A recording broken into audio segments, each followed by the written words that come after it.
What's going on? Al, good morning. How are you? Hey, this is, am I overselling this? I think this is huge. I think it's absolutely huge, and I think what it is you're seeing right now, I think, the pinnacle, the culmination of what we saw starting a few years ago. Schenectady has been regarded for many years as a bellwether community in New York State politics.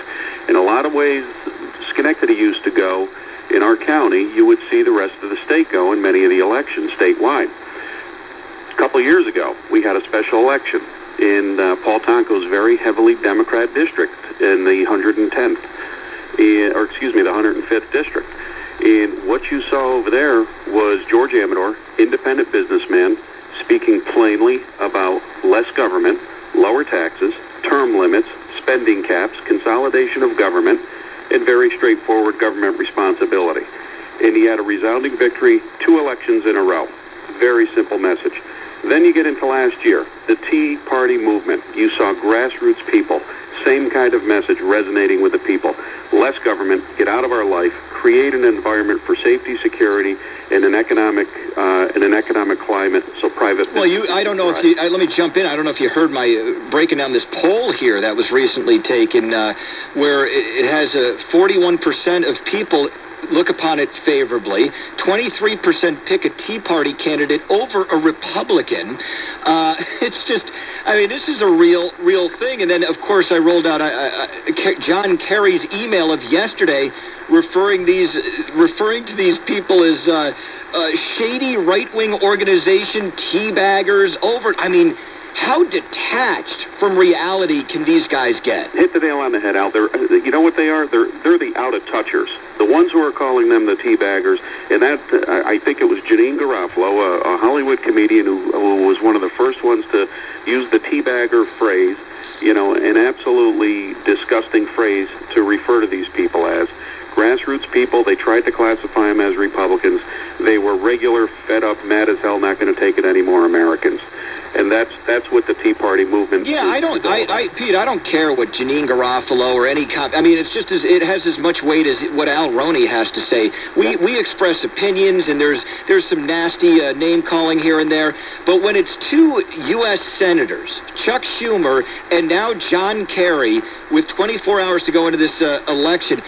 These guys don't get this. Well, they don't get that this is going to lose it for them. They are that out of touch with the men on the street. And not to mention Democrats, liberal Democrats in Massachusetts who see this thing as the scam that it is. And by this thing, I mean the health insurance scam. So they know that Kerry's full of crap, too. That's right. And that's my point of 2 U.S. senators just following a lead out of somebody from Hollywood who doesn't know their tail from third base on this.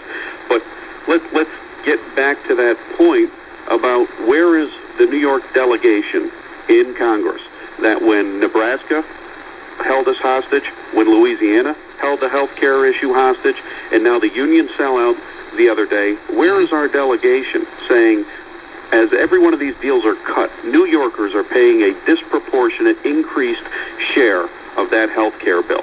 And at what point is it going to end? And where is Schumer standing up for New Yorkers as all these other states are holding hostage?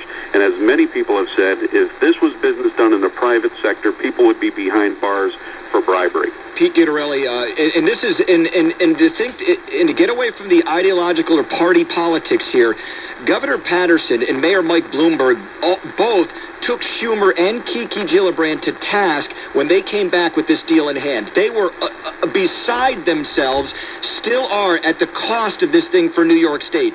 Between $1 billion to $1.25 billion a year. New York, of course, sending more tax money to Washington than it gets back. Why?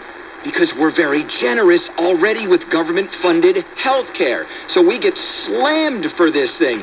And the best Schumer and Gillibrand could come up with is, don't worry, we'll try to fix it later. That's right.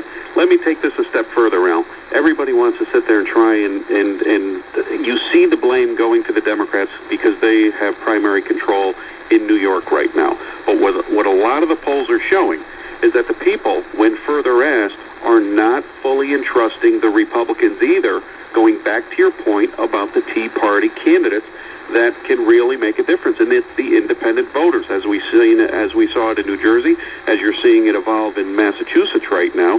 What's going on is it's not Democrats, it's not Republicans, it's just plain-speaking Americans listening for candidates who aren't going to give them a load of bull, and they're just going to get the job done right now. And I think a mistake that can be made is that the incumbent is the one in danger this year. The long-term incumbents, and I don't care which party you belong to, is that the people who are smart enough to understand that the Democrats are in party now, and yes, things have gone astray over the last few years, but they're also the same people who understand that Republicans have had opportunities as well, and they're drilling down to individual candidates, local elections, and it's not a generalization of Republican or Democrat anymore.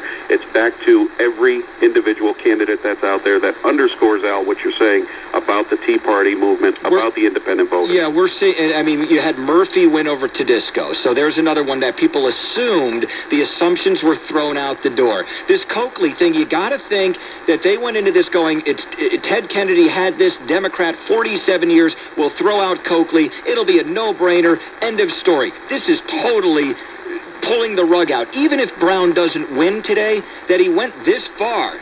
This is a shot across the bow as far as I'm concerned. It's well-deserved shockwaves throughout all of Washington, throughout this entire country, that every incumbent, everybody who thinks they were safe, understands at this point that they're not. And unfortunately, this is what it may take to wake up some of the politicians who've had great opportunities to do something for New York, for this country, but they've turned into a bunch of sellouts.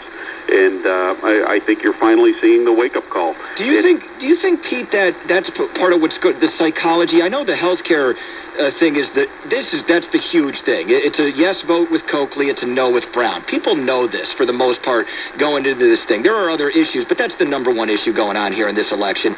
But do you think that people, Massachusetts, wherever they are, just get this where somebody comes in and they assume that they're the heir apparent, and that just rubs people the wrong way? Combination of a few things. It's the heir apparent, it's the Kennedy seat. Scott Brown has the quote, political quote of this election, probably of this year, will be, this is not Kennedy's seat, this is the people's seat. And that's what everybody has seemed to forget. When you hang, try and persuade an issue at the heartstrings because Ted Kennedy was there and so many people loved him.